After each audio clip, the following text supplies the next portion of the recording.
Hey guys, this is T&K NoCo Auto Talk, and this is our first impression of the 2023 Ford Bronco Sport.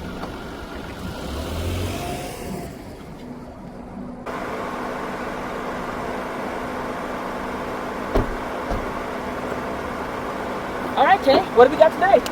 Today we've got the 2023 Ford Bronco Sport Big Bend Edition, and we're going to give you our first impressions. We haven't had one like this on our channel before, so here we go. Well, alright, I really like what I think stands out about this vehicle is the front bumper, front fascia area on here.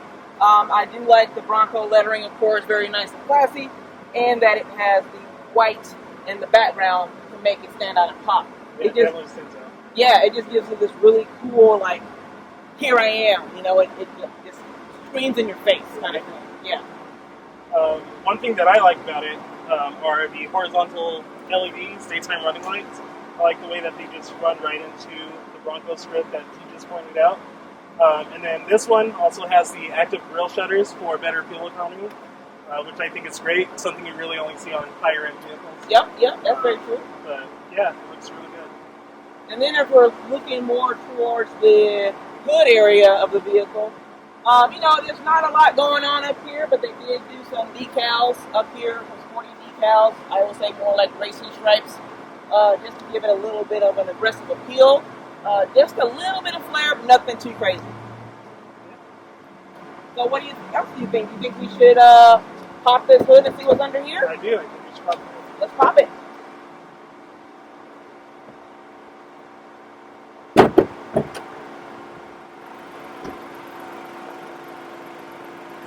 All right. Well, we got the hood open now, and this is actually kind of interesting for me because typically, I think what you see in engine bays is that the engine is sitting up a little bit higher, right? Yeah. In here, we've got a 1.5 liter. Is it an EcoBoost, I believe? I don't believe it is. It's just a regular 1.5 liter naturally okay. aspirated. So what's really cool is it's sitting deeper. It's more recessed in the engine bay. Yeah. So I don't know if that has to do with center of gravity or that kind of thing. Yeah, that's kind of what I was thinking. That really is the only thing that makes sense. But yeah, it is very interesting. It's a little baby engine. It's not the 2.7 EcoBoost that everybody knows and loves. It's definitely not got the guts of the 3.5 or anything like that. So, right. It's a good commuter car. It's great for the city. It's great gas mileage. So what you're saying is you're not going to be tearing at the streets going 100 miles an hour in 0 to 60. Well, it might take you a while to get there, but I'm sure you can do it. Rolling at a snail's pace. Get a running start. Slow and steady, right? Exactly. Wins the race, is what they say, right? I think it's really interesting, and I don't know what the thought behind this is, but it's on struts. The hood is on struts. But they also give you a prop rod. I did notice that too, right? And it says insert here. There's a little arrow. Put it right there, guys. So that's a thing. That was a choice. Well, you know, safety first, right? Because what if the struts fail? There. This is a good backup. Fair enough. You just got to remember to put it up when you have the hood prop rods fail, but could happen, right? Yeah, anything's possible. But yeah, that's pretty much all there is to mention under the hood. All right. Well, let's see what we got maybe at the back of the vehicle. See what's happening back there.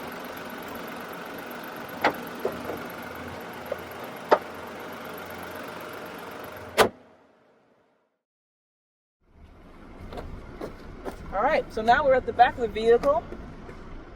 What stands out? What stands out to you back here? I think it's the script. Obviously, it's legit. It copies the front, but it doesn't have the white background or whatever. Yes. So it sticks out. It's noticeable, but it's not in your face. And again, I don't think anyone's not a fan of just black on black, like blacked out decals. Blacked out anything. It's just very classy. It always looks good. Timeless, yeah. And this just looks really nice. I like that against the gray or the silver, metallic. Yeah. Another cool feature that I like, there are two different buttons to open. You can open the glass separately, which is always a neat, handy feature, especially if you're... pull stuff out. Exactly. Maybe you don't have the clearance, or maybe you just need to toss something in or grab something out really quick. So that's really cool.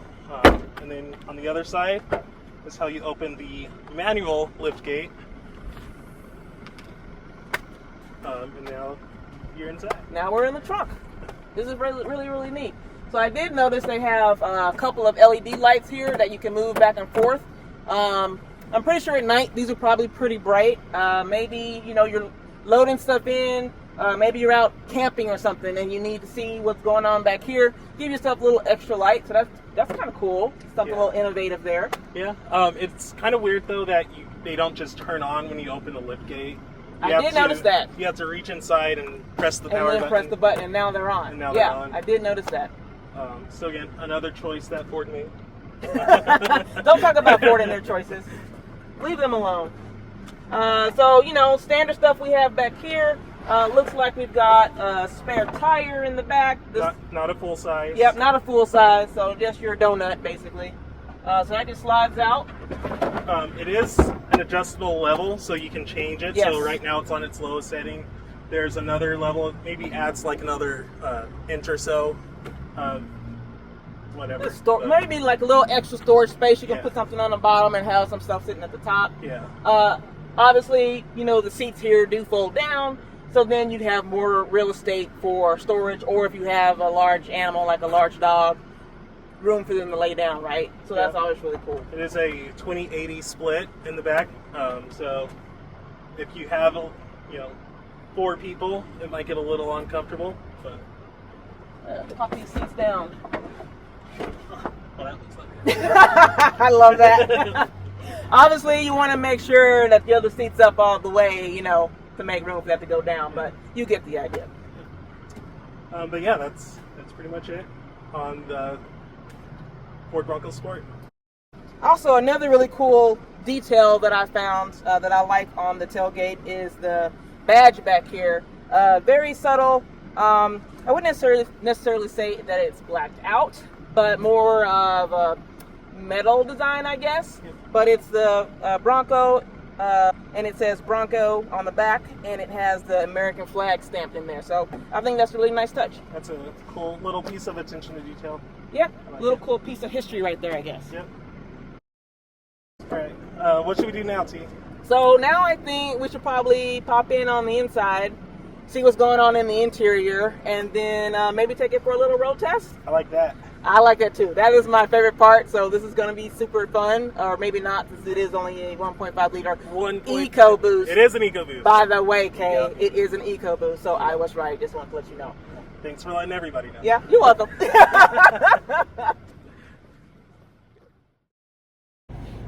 Alrighty, T, let's hit the road. Ready to hit. Oh, you already hit record. Hey, how did you do that? That was magical. I wasn't paying attention. Okay.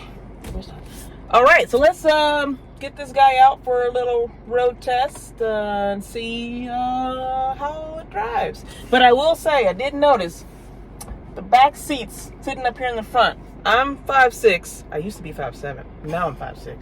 How tall are you? I am currently 5'7".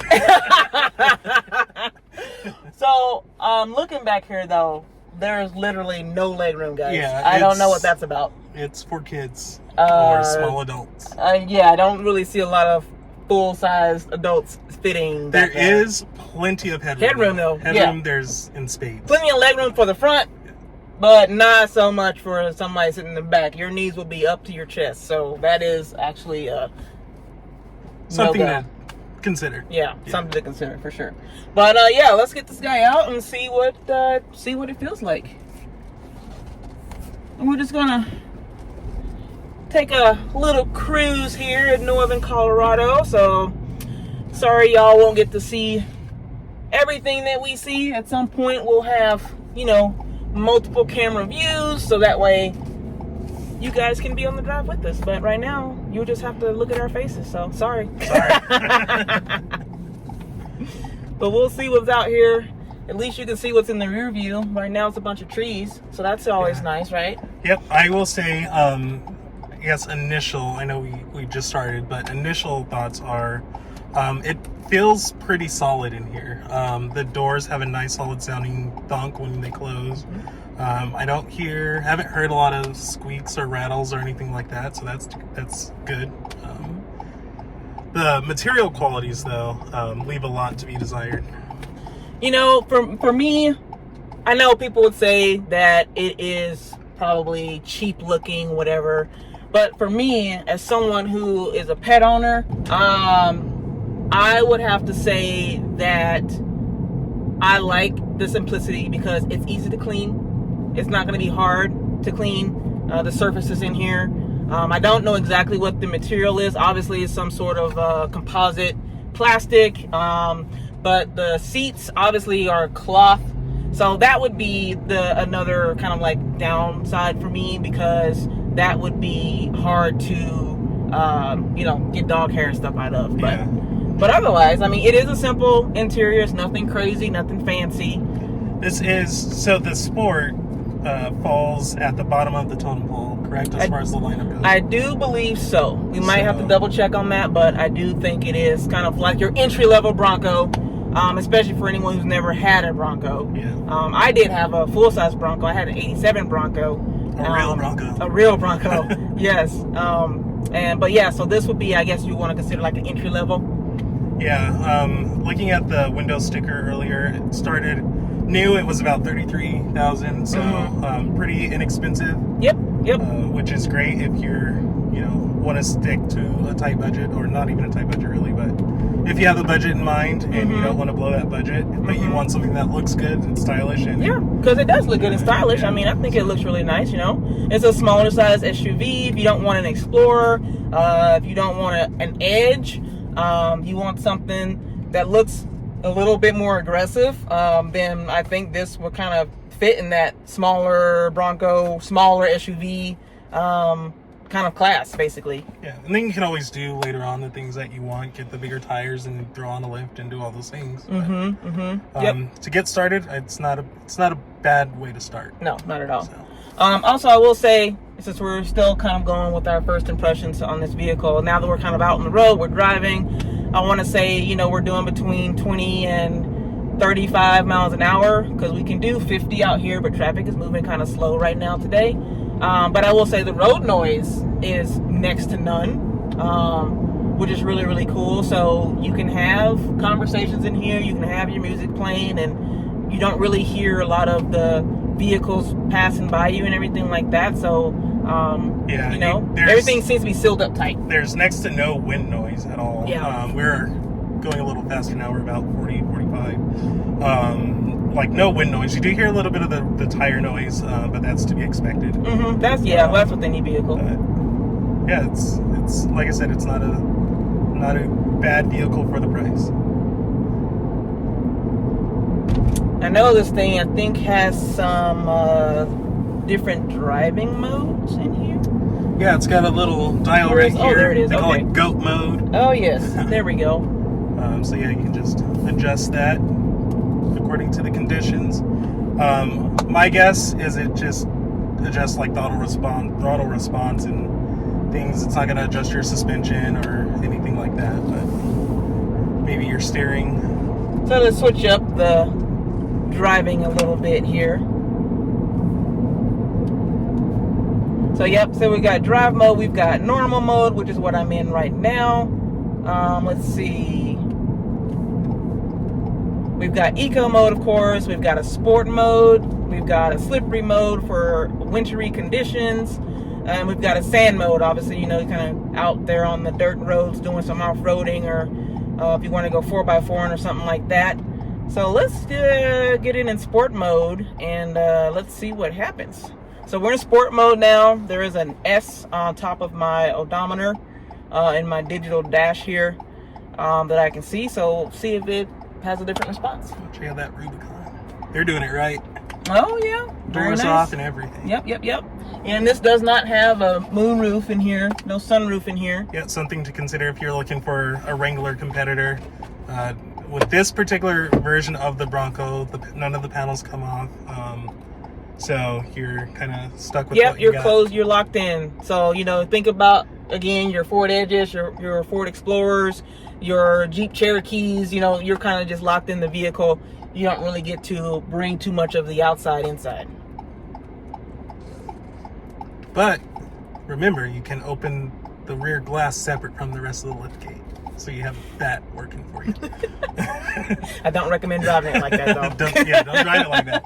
Because the next thing you know, you're going to be going in reverse, crash, and that's not going to be cheap. I tell you that right now. That's going to be expensive. And then you'll be without your vehicle for like weeks, I bet. Oh, yeah. I believe this one does come with some driving safety features, like the lane keep assist, emergency braking, stuff like that, I believe.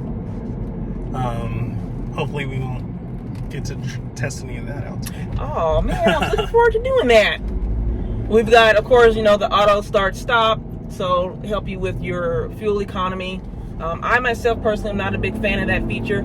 Oh, I will say in sport mode, the throttle response on this guy is actually, it gets up and goes. Like I said, that little 1.5 liter, even though it's small, it is mighty. So still, EcoBoost at its finest. So when you need it, you got the power. It's still pretty quiet too. Like you got on it pretty hard there, and it wasn't very intrusive. It wasn't. It sounded fine. So that's a nice little something to note. For someone that likes things that go fast, I was actually pretty impressed with that. So that is a new point. Good job, Ford. Good job.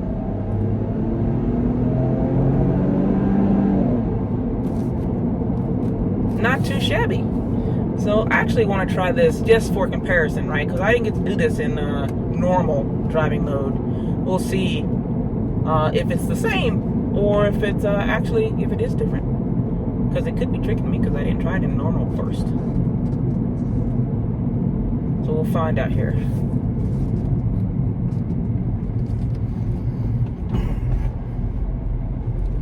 The other little nifty thing is that on the center console, there's a little tread design on here. I don't know how many people actually have a Bronco Sport that like it, don't like it, but I think it's interesting, just a little texture, just something that kind of draws your attention there, so that's kind of neat. There is tons of storage in this car too. Okay, do you feel the difference? I do. Wow, yeah. So guys, sport mode.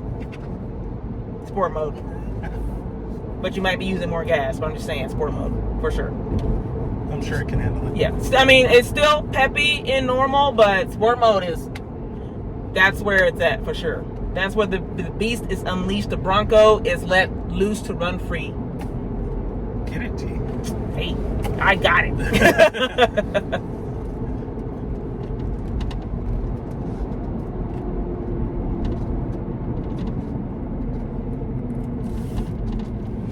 So we'll go around some of these roundabouts out here. I do wish there wasn't a lot of traffic out today. Yeah, I guess to be expected on a Sunday morning. But after church is getting out. I guess. They're just in my way if I'm trying to drive now, so,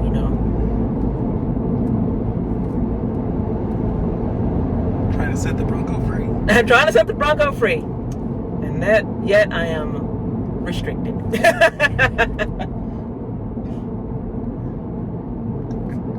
But yeah, guys, so this is not too bad of a vehicle. I can see why somebody would like this. Definitely could see this for somebody, first vehicle. I can see that. Graduation present, or just anybody at any point in their life, really. You don't want anything that's too big, too crazy, too expensive. Right. You really just need something that's reliable, get you from point A to point B. Easy I mean, really. Park. Yeah. It's a great vehicle for the city, like I said. It's got just enough power to get you where you need to be. I don't think it's going to win any races, but that's not what it's designed for. In sport mode, it will. Because there's only one way to find out. Well, and we can't do that today. Yeah. So, I'm sorry, guys. We can't do that today. You'll have to buy it and figure it out for yourself. Yep. Follow the traffic laws, though. You gotta follow the rules. But yeah, I think we'll go up here a little ways, and then we'll head back to our spot, and then just kind of wind it down, I guess, and just give you guys our last thoughts. Sounds good.